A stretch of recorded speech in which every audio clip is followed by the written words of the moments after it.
a mais um encontro do assistencial para os especialistas, dia 21 de agosto de 2020, no sábado, gostoso, mais uma vez no caso. É um prazer recebê-los aqui presencialmente, os nossos amigos que estão aí virtualmente também, sejam todos muito bem-vindos para todos nós. Esse mês é aniversário do GASCO, então a gente está fazendo uma série de palestras aí especiais. E hoje, como não poderia deixar de ter, trouxe a nossa irmã e amiga, companheira, Eugênia Marques, que vai falar sobre o tema Fora da Caridade Não Há Salvação. E para começar, então, vamos à leitura de hoje, que é do livro Linha de Luz, capítulo 89, Na Intimidade do Ser. Vós, pois, como eleitos de Deus, santos e amados, revesti-vos de entranhas de misericórdia, de benignidade, humildade, mansidão, longanimidade. Paulo, Colossenses 3:12. Indubitavelmente, não basta apreciar os sentimentos sublimes que o cristianismo inspira. É indispensável revestir-vos deles. O apóstolo não se refere a raciocínios, fala de profundidades. O problema não é de pura celebração, é de intimidade do ser. Alguém que possua roteiro certo do caminho a seguir, multidões que o desconhecem, é naturalmente eleito para administrar a orientação. Detendo tão copiosa bagagem de conhecimentos acerca da eternidade, o cristão legítimo é pessoa indicada a proteger os interesses espirituais de seus irmãos na jornada evolutiva. No entanto, é preciso encarecer o testemunho, que não se limita à fraseologia brilhante. Imprescindível é que estejamos revestidos de entranhas de misericórdia, para enfrentarmos com êxito os perigos crescentes do caminho. O mal, para ser determinado, compreende apenas a linguagem do verdadeiro bem. O orgulho, a fim de renunciar aos seus propósitos infelizes, não entende senão a humildade. Sem espírito fraternal, é impossível quebrar o escuro estilete do egoísmo. É necessário dilatar sempre as reservas de sentimento superior, de modo a avançarmos vitoriosamente na senda da ascensão. Os espiritistas sinceros encontrarão luminoso estímulo nas palavras de Paulo. Alguns companheiros, por certo, observarão essa nossa lembrança mero problema de fé religiosa, segundo o seu modo de entender. Todavia, entre fazer psiquismo por alguns dias e solucionar questões para a vida eterna, há sempre considerável diferença. Então, com essas palavras, já nos faz refletir muito.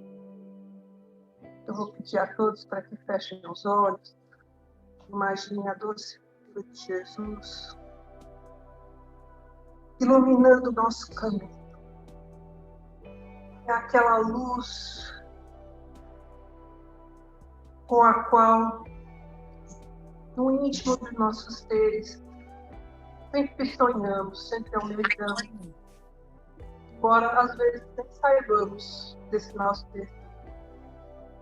É aquele que nos falta, muitas vezes, que entendemos por quê.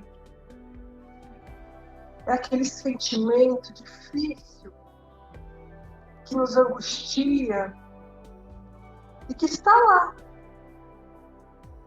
É a vontade de seguir Jesus e, às vezes, sem saber como, caminho trilhado. A luz dele resplandece mesmo assim. E essa luz, meu Pai, que ela permanece sempre brilhando, que num momento como hoje, onde nós nos reunimos todos aqui, encarnados e desencarnados, podemos colocar nos nossos corações a certeza de que essa luz sempre brilhará, que sempre estará nos aguardando. E que para chegarmos até ela, basta darmos o primeiro passo, o segundo, o terceiro. E que nessa caminhada não estaremos sozinhos. Nós perceberemos ao longo dela que existem outros companheiros ao nosso lado, companheiros como os nossos amigos aqui do Gaspar e muitos outros que acabam se agregando a nós nessa jornada. Senhor, que a reflexão de hoje possa nos trazer mais esperança, mais afeto, mais carinho com o nosso próximo. E que possamos levar esse sentimento de paz que nos envolve nesse momento por toda a nossa semana, onde quer que nós estejamos, com as pessoas com as quais estejamos, sem dar dificuldade que for. Então, pedimos, ilumine a nossa irmã Eugênia, para que ela traga para nós reflexões que possam nos inspirar ainda mais. E que os trabalhos de hoje sejam coroados de muita luz, mas também de muito amor, que é a característica dessa casa e do nosso Pai Francisco. E assim, vamos começar os trabalhos de hoje, pedindo graças a Deus e graças a Jesus. E assim, meus queridos, sem mais delongas, Eugênia Matos, com Fora da Caridade não há salvação. Bom dia a todos os que estão aqui presentes, com o privilégio dessa paisagem, os que nos ouvem e nos assistem, pelas várias possibilidades que a internet nos dá. O tema da nossa conversa, reflexão dessa manhã, conforme a Andréa falou, é fora da caridade não há salvação. Para mim, estar no GAS é uma oportunidade maravilhosa de rever amigos e também uma oportunidade de estudo e de trabalho. Com certeza, esse horário está aqui refletindo sobre Francisco de Assis, nessa paisagem maravilhosa, é um privilégio. E eu peço a essa equipe espiritual que coordena os trabalhos dessa casa de Francisco de Assis, que possa nos inspirar e nos fazer refletir, tocar os nossos corações, para que nós possamos refletir sobre a temática que nos cabe falar essa manhã. As obras que eu consultei para a nossa conversa. Evangelho segundo o Espiritismo, capítulo 15, que fala da fé e da caridade. E um outro item também que fala exatamente o tema da nossa conversa de hoje. Fora da caridade não há salvação. Usei também de Emmanuel e Chico, no livro Fonte Viva, o capítulo 98, que fala sobre a couraça da caridade. Usei também um livro do Chico e Valdo Vieira, são vários espíritos, né? O livro chama O Espírito da Verdade. E esse capítulo específico é o capítulo 3, que é um texto lindo de Bezerra de Menezes, que fala sobre a legenda espírita, tratando dessa temática de hoje. Também de autores diversos, né, na psicografia agora só do Chico, um livro chamado Caridade, especialmente o capítulo 1 e o 3, mas o livro inteiro fala da temática de hoje. E esse capítulo 1 chama Cultura da Caridade e o capítulo 3, Caridade mesmo. Para iniciar, eu vou me recorrer da poesia de Luiz Gonzaga de Dantas, que diz assim: mas, seu doutor, um esmola, um homem que é são, ou mata de vergonha, ou vicia o cidadão. que essa poesia, esses versos, tem a ver com o nosso tema? É o próprio conceito de caridade na visão espírita, que vai além de fazer benemerência, mas de fazer o bem sem interesse algum. Porque à medida em que você começa a, mesmo fazendo o bem, se houver interesses por trás, às vezes só interesse íntimo, ninguém sabe, mas o meu espírito sabe quais são as razões pelas quais eu estou fazendo esse bem. Às vezes a gente começa assim mesmo, a gente tem que começar por alguma coisa, a gente começa fazendo bem de forma interessada, até que o nosso espírito evolua e a gente consiga fazer esse bem sem desinteresse. Mas essa é a concepção espírita, um bem que se faz sem interesse nenhum de recompensa.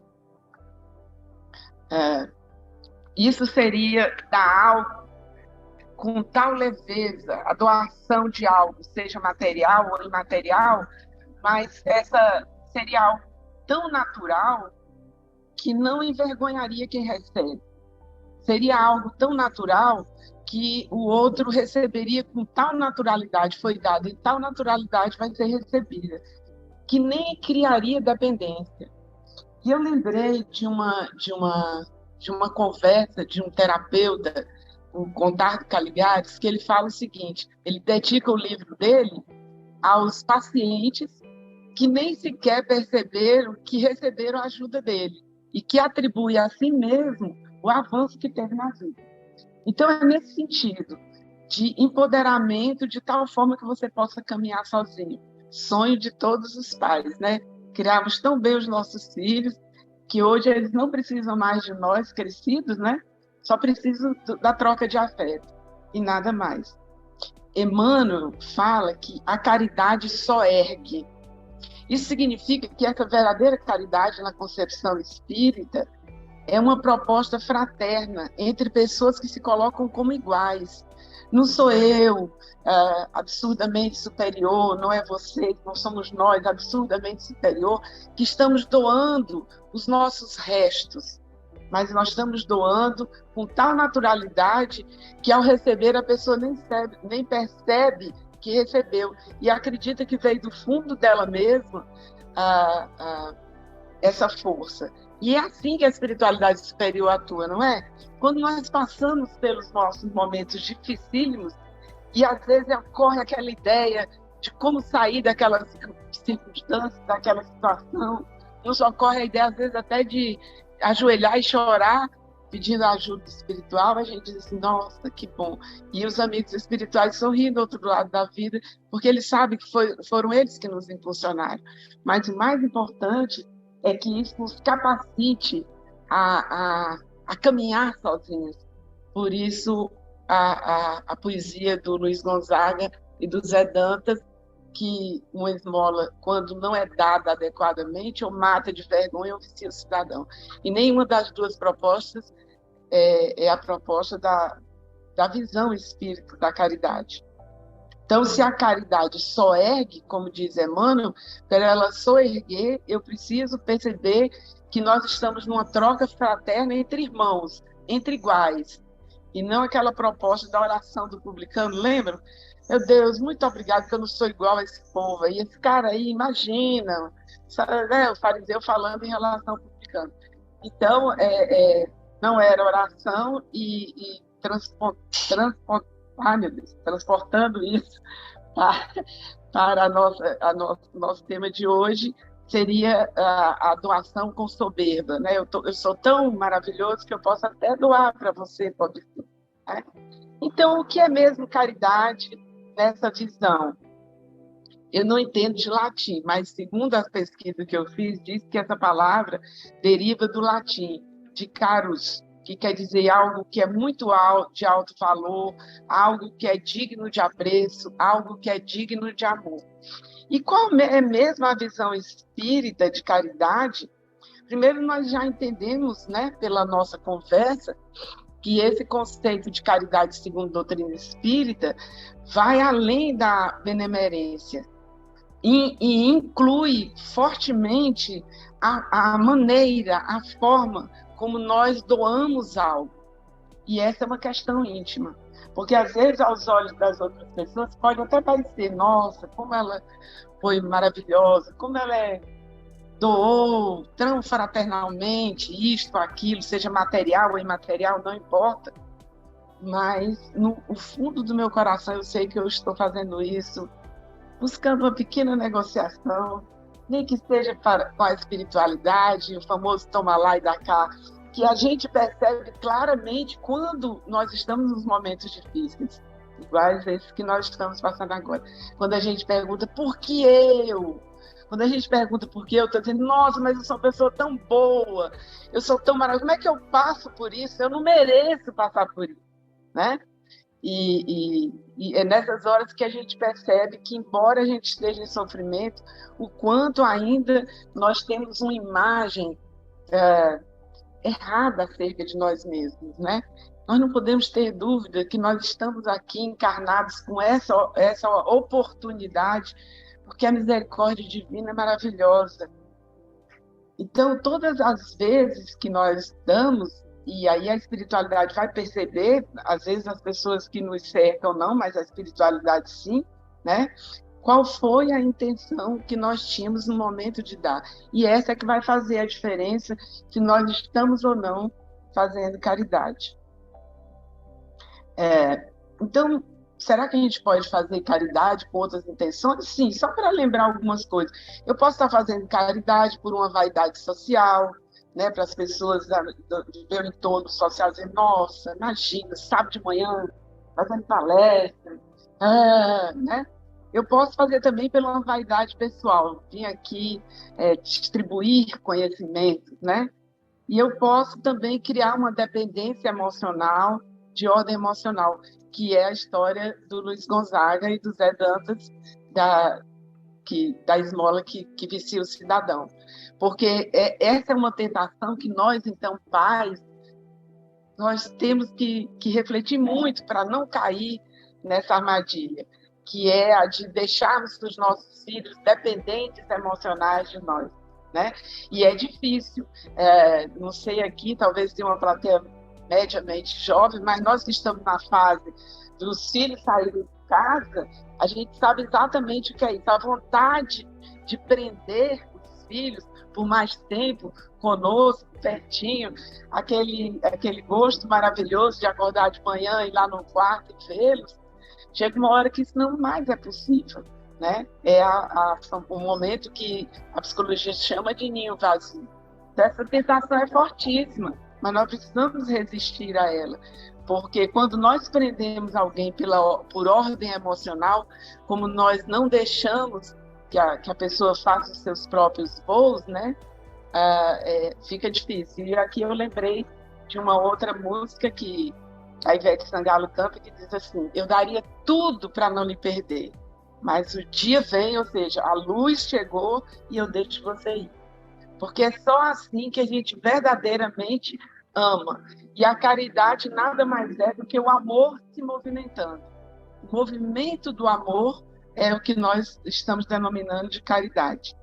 Emmanuel fala assim, onde a mão da caridade não passou, no campo da vida, as pedras, a erva daninha alimentam o deserto.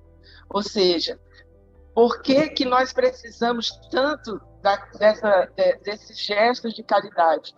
Para melhorar os desertos das nossas vidas. Espero que meu computador não perdiu de hoje. Vamos caminhando. Ai, Deus. Então, meus irmãos, se a mão da caridade não passar por nós, essas pedras e essas ervas daninhas vão continuar dentro do nosso deserto. Então, nós precisamos dessa fraternidade, né? Por isso que, no resumo do legado de Jesus, ele fala sobre amar o próximo como a nós mesmos, né? Então, Emmanuel continua nos falando que a caridade é a síntese das outras virtudes. E essas virtudes, consubstanciada, resumida na caridade, é necessária ao nosso progresso moral do espírito. Qual é, então, a base da caridade que diferencia de um gesto comum que seja de exibição pessoal ou social? É a falta de interesse, a não recompensa, a não dependência. Isso é tão importante que há uma passagem linda de Paulo aos Coríntios, eu acho que todos vocês vão se lembrar, que diz assim: ainda que eu falasse a língua dos homens e ainda que eu falasse a língua dos anjos, sem amor, nada seria. Ainda que eu vendesse todos os meus bens, olha aí a caridade material, se não tiver amor, nada me adiantaria. Claro que adiantaria para a pessoa que recebeu, né? Porque estava com fome e recebeu comida. Mas o meu ganho não houve, do ponto de vista espiritual. Não houve ganho, não é nem ganho a palavra, é progresso. Seria a palavra mais adequada. Não houve progresso espiritual. E Paulo, né, a gente analisando essa expressão de Paulo, ele diz assim, quando ele diz, mesmo que eu falasse a língua dos anjos, ou seja, mesmo que eu tenha comunicação superior, mesmo que eu fale a língua dos homens, que é o poder terreno, se não for por amor que eu esteja fazendo, isso de nada me adiantaria. Só adianta à medida que a doação não visa nenhuma recompensa, né? E aí ele fala que seria como um sino que retine. Então seria como eu só repetir sons, né? Seríamos sem criar a troca de amor necessária. Seriam instrumentos vazios que não iam alimentar as nossas almas, não é? Às vezes as pessoas me perguntam assim, nossa, mas você fala que você não consegue fazer muitas coisas que você fala nas palestras. Gente, eu falo Emmanuel, eu falo Joana de Ângeles. Se eu tivesse nesse lugar da minha fala, eu não estaria mais encarnada no mundo de expiação e provas. Essa tarefa é o estudo para a minha própria reflexão, antes de ser para a reflexão de alguém. Então, estamos na luta, todos nós, para merecermos e, além de sermos instrumentos vazios, que não alimentam nossas almas. Então, todos esses dons e essas capacidades especiais que cada um de nós tem, e que a espiritualidade chama de missão, né? Terminarão um dia. Porém, o amor com que nós tenhamos feito essas questões sempre vão continuar conosco, né? Não sei se vocês estão sabendo, o caminhão está passando. Não sei se vocês estão sabendo, mas aquele filme A Viagem, que é dos anos 80, está sendo reprisado, né? E eu estou achando muito interessante rever, porque os olhos que eu tinha naquela época e os meus olhos de hoje são diferentes, né? Graças a Deus o coração também. E o amor continua, isso é a grande mensagem, o amor continua além da vida, mas só continua se for amor. Se não for amor, for uma questão circunstancial, não prevalece. Por exemplo, mesmo na criação de filhos, né? Se eu tiver feito como a minha obrigação social para que todo mundo ache, ai, como ela é uma boa mãe, ai, como ela foi dedicada, esses laços podem se romperem do outro lado, mas quando há o amor verdadeiro, quando há a doação sem nada em troca, essa nós levamos conosco, né? Então, só para que a gente não esqueça, caridade é o amor em movimento. E aí eu lembrei de uma música que é do Renato Russo, que chama Monte Castelo. Acho que muitos de vocês conhecem, mas o título às vezes não lembra muito. O que foi mesmo Monte Castelo, né? Para quem não lembra, passamos a lembrar agora, foi uma batalha travada, né, na Segunda Guerra Mundial entre as tropas do exército alemão, mas tinha no norte da Itália, mas tinha uma credencial muito interessante para nós, é que essa batalha marcou a presença da Força Expedicionária Brasileira no conflito, né? E o que essa música tem a ver com a nossa conversa? O Renato Russo fala sobre a luta do amor de Paulo, que é esse amor que a gente falou agora, sem desinteresse, com o amor de Camões, que é um amor altamente interessado, que é aquele amor do apaixonado que quer resposta, que quer, de alguma maneira, que sua amada responda aos inúmeros gestos de amor que foram colocados.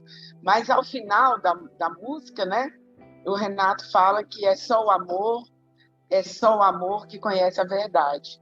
Então, nessa hora que ele conclui, ele está dizendo, como na questão 866 do Livro dos Espíritos, que pergunta qual é o verdadeiro sentido da palavra caridade, tal como entendia Jesus, que nós passamos a analisar a resposta. Diz assim: benevolência, a resposta é essa, complacência para com todos, indulgência, tolerância para com as imperfeições dos outros e perdão das ofensas. Esse é um pensamento lindo, né? Mas pode ser que tenha algum espírito elevado aqui, mas um espírito assim, atrasado como o meu é dificílimo de praticar. Vamos um a um? Ser benevolente. Pode ser muito fácil e também pode ser muito difícil. Ser benevolente com uma pessoa que a gente ama muito é muito fácil. Mas ser benevolente com as pessoas que nós não nos fizeram nenhum bem, muito pelo contrário, prejudicaram as nossas vidas. Ser benevolente, às vezes, com um ser, né, que esteja até condenado na versão oficial das nossas vidas. Não que ele não deva ser condenado socialmente, não é disso que eu estou dizendo. Mas eu estou dizendo, será que nós teríamos benevolência com uma pessoa, por exemplo, que usou de má fé com um dos nossos filhos?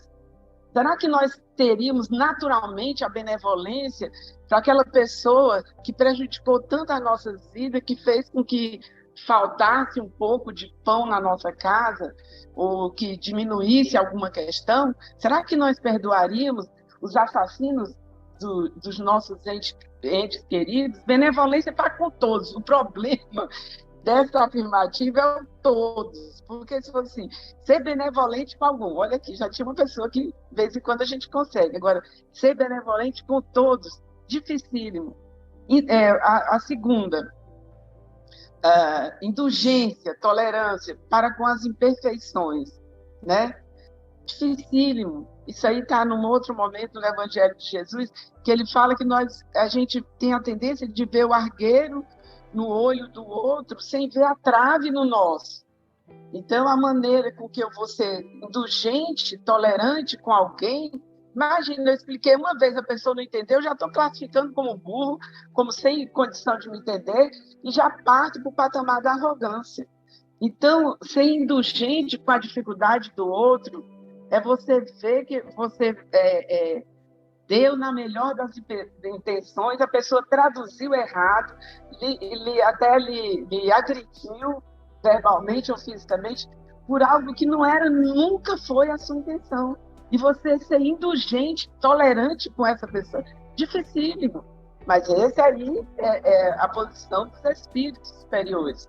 Tanto é que nós estamos aqui reencarnados. Porque se eles não fossem tolerantes conosco, com certeza nós não estaríamos reencarnados. Terceira questão. Novamente estou falando para espíritos, né, no mundo de expiação e prova. Perdão das ofensas. Espírito, então, morre de medo de dizer que não perdoou, né? Aí a gente fala assim, não, eu já perdoei, é só aquela mágoazinha que não perdoou, gente. Quem perdoa esquece. Mas esquece mesmo. Eu lembrei de um senhor que, para mim, foi modelo da minha vida, um professor, pai instrutor, que certa feita foi receber uma homenagem de cidadania, todo mundo naquele reconhecimento social. Ele já não ouvia muito bem, e aí, na hora do discurso lá, o cara pede perdão em público. Eu cometi erros terríveis com você, e não sei o quê, mas aquilo era os arrobos da juventude, E ele estava perto de mim e falou assim, o que ele está falando mesmo? Aí eu falei, ele está pedindo desculpa ao senhor de público. Besteira, esse cara ainda está se lembrando disso. Esse é o verdadeiro perdão, é de esquecer até qual foi a ofensa. E nem lembrava mais. Isso é típico não só dos espíritos superiores, mas dos espíritos felizes. Porque a gente não pode servir a dois senhores. Ou nós vamos cuidar da nossa felicidade, ou nós vamos cuidar da vingança. Isso está muito claro nessa novela que está reprisando agora, A Viagem. Porque é essa opção que o espírito obsessor, que é o Alexandre, tem nessa questão. Ou ele vai cuidar da vida dele espiritual e sai finalmente do Vale dos Suicidas, ou ele vai se dedicar a se vingar das pessoas que, na cabeça dele, pela visão deles, ocasionaram esse mal tão terrível a ele, né? Então, meus irmãos, perdão das ofensas não é, e todos nós de Planeta de Expiação e Provas, foi dizer algo duro, todo dia um de nós, ou todos nós já fomos obsessores na vida de alguém. Às vezes até nessa vida, né? A gente obsede os filhos, a gente obsede o maridão, né? A gente obsede os amigos, né? Então, é obsessão em maior ou menor grau, todos nós já fomos obsessores, né? Por isso é que nós estamos no planeta de expiação e prova. Se nós tivéssemos essa elevação toda que a gente julga que tem, com certeza a gente não estaria aqui dentro do espiritismo, trabalhando a nossa mediunidade e por aí segue. Então, meus irmãos, nesse sentido das palavras de Jesus, que é profundamente amai-vos uns aos outros como irmão, entendendo a caridade como um dom, mas não um dom que você recebe de graça, mas um dom que você desenvolve à medida em que você começa a se elevar, né? Então, segundo Jesus, né, pelo que nós já entendemos, a caridade é ir além da esmola, no sentido da benemerência. Abrange todas as relações com os nossos semelhantes. Não é fazer caridade na casa espírita, essa é facinha, né? A gente vai, distribui a sopa, faz isso, faz aquilo, mas as intenções com que nós estamos fazendo é que fará com que esse ato seja caridade ou não. Nessas leituras, né, do Chico através do Emmanuel através do Chico, eles falam muito sobre a questão da caridade na maneira mais simples. Às vezes a caridade maior é silenciar diante de uma discussão que você sabe que, se você abrir a boca e disser tudo que está naquele momento do seu coração, a expressão popular, o bicho vai pegar. Você vai acabar aumentando aquela circunstância. E eu lembrei de uma historinha sobre essas pequenas atitudes de alguém que está em sofrimento no umbral e recebe a mensagem dos amigos que vão resgatar, que eles vieram através da oração de pessoas que rezavam por ele. E ele, que já tinha tomado consciência do mal que havia feito, ele disse: não, ninguém reza por mim. Olha, aí foi contar a história da família, ele era um homem de muitas posses, não tinha nem morrido ainda, e a família já estava brigando pelos bens, e cada um tirando dentro de casa uma coisa ou outra, as pratarias e etc., né? As coisas de valores, assim. E aí, a partir daí, a história é essa. A partir desse momento, ele entra em desespero e vai para as sombras, né?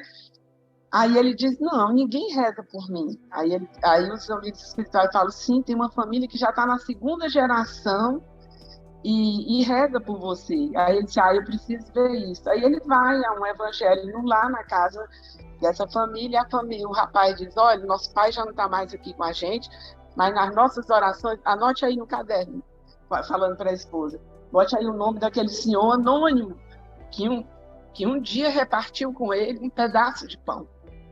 E a história que ele lembra é essa, emocionante até, que ele tinha o hábito de sair muito cedo, ele era um homem muito trabalhador, embora ele já fosse um homem muito rico, e ele tomava café na padaria.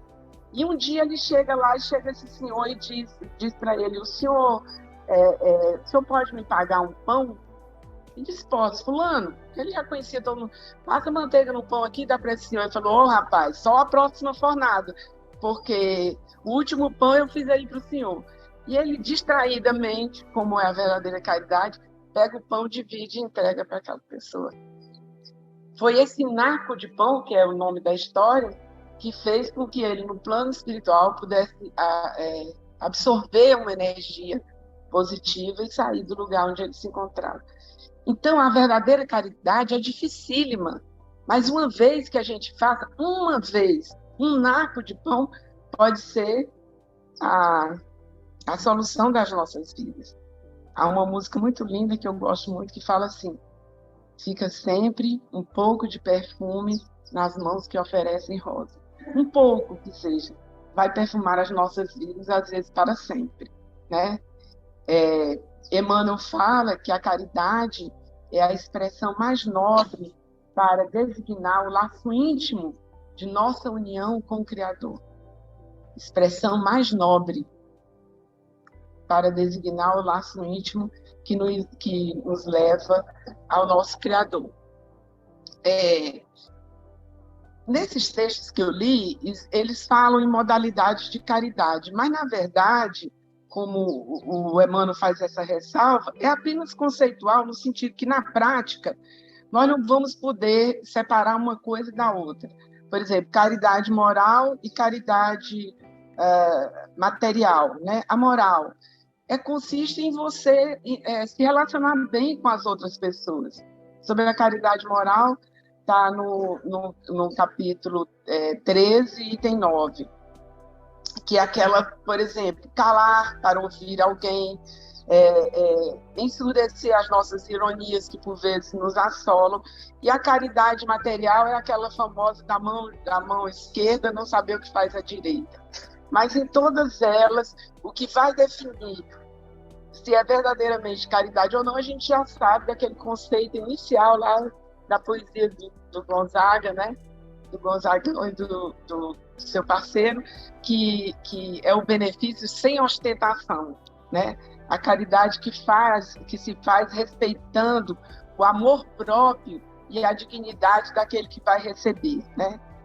Emmanuel diz assim: uma ligeira migalha de socorro, material ou espiritual, uma simples fase amiga, podes exercer o ofício dos anjos.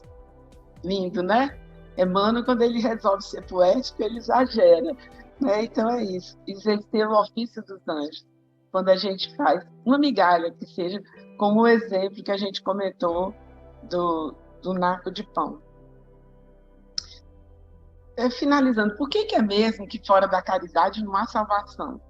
Por que esse lema foi trazido? E aí o texto é aquele inicial que eu falei para vocês, do nosso amado Bezerra de Menezes, né? Entendendo o que é o verdadeiro sentido de salvação para o Espiritismo. Porque salvação para o Espiritismo não é ir para algum lugar. Eu não vou dizer que Jesus me salvou, que ele vai me levar para algum lugar especial, específico, mas é promover reforma íntima. Isso é que é salvação, é a nossa transformação de homem velho em homem novo. Por quê? Porque a caridade, por isso aqui fora dela não há salvação, é a única maneira da gente fazer aquele salto quântico que vai nos levar de homens velhos, habitantes dos planetas de expiação e provas, é a ponte que vai nos levar aos planetas mais elevados. É quando nós realmente vivenciarmos esse amor espontaneamente, naturalmente e o tempo inteiro. Difícil, né? Porque nós vamos dar nossas escorregadinhas, né? Porque nós não somos ainda esses espíritos tão perfeitos como gostaríamos, né?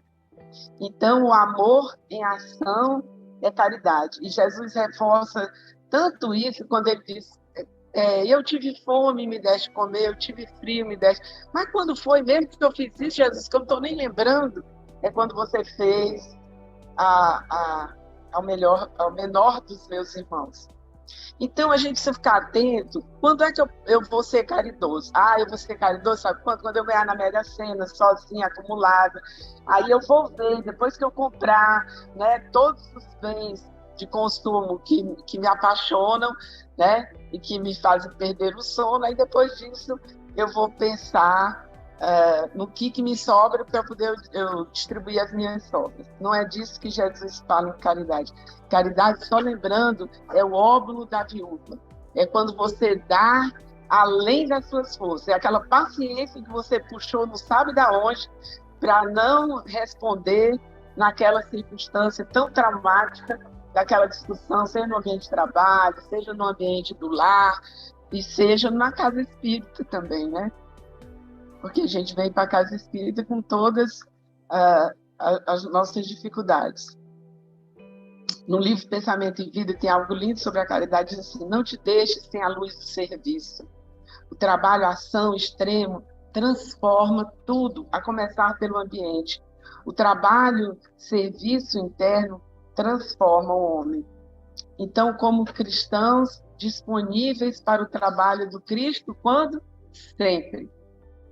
E aí eu vou me valer para concluir das palavras de um frade italiano, mas que foi traduzido aqui no Brasil pelo Padre Zezinho, e diz assim: tu te abeiraste na praia, não buscaste nem sábios, nem ricos, somente queres que eu te siga. Lá na praia eu deixei o meu barco, mas é junto a ti que eu vou procurar outros mares. Tu sabes bem que no meu barco eu não tenho nem espada, nem ouro, somente rede e o meu trabalho. Tu, minhas mãos solicitas, que o meu cansaço a outros descanse. O amor que almeja seguir amando. Tu, pescador de outros lagos, ânsia eterna de alma que espera, bondoso amigo, assim me chamas. Senhor, tu me olhaste nos olhos e a sorrir pronunciastes o meu nome. Muito obrigada.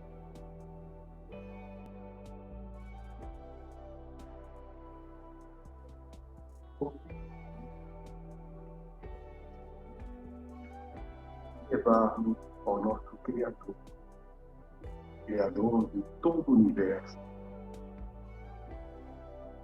Vamos respirar calmamente, profundamente, entrar na sintonia do amor, para sentir a presença dos queridos amigos do mundo maior.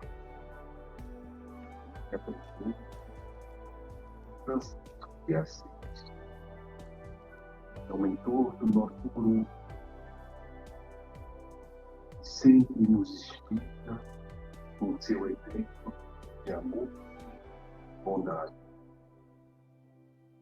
Gratidão, Senhor, por tantas bênçãos derramadas sobre nós, por tanto amor, por tanto carinho. Sentimos, Senhor, a tua presença na natureza bela e bom. Esse sol nos acalenta, nos dá as energias tão necessárias para os nossos empreendimentos. Bondosos amigos, envolva cada um de nós, envolva os nossos familiares, possam, Senhor, todos receber essas bênçãos e nos dar força e coragem para superar os obstáculos que muitas das vezes nós mesmos colocamos no nosso caminho. Abençoa, Pai, a tantos irmãos que nesse momento derramam lágrimas, estão no leito, muitas vezes, bar. Quantos irmãos, Senhor, estão com as suas emoções, seus sentimentos, muitas vezes chegam ao ponto de tirar sua própria vida. Mãe Santíssima, possa receber cada um desses irmãos que ainda não conseguiram compreender teu amor e a necessidade de passar por muitas vezes dores para nosso despertamento, para nos prepararmos para o mundo de provas e expiações. melhor nos prepararmos para o mundo de regeneração. Vamos todos fazermos a oração de Jesus em pensamento. Pai nosso que estás no céu, santificado seja o vosso nome. Venha a nós o teu reino. Seja feita a tua vontade, assim na terra como no céu. O nosso de cada dia dai-nos. Perdoai as nossas ofensas, assim como nós perdoamos aqueles que nos têm. Não deixeis cair quando em tentações, mas livrai-nos de todo mal. Que assim seja, graças a Deus.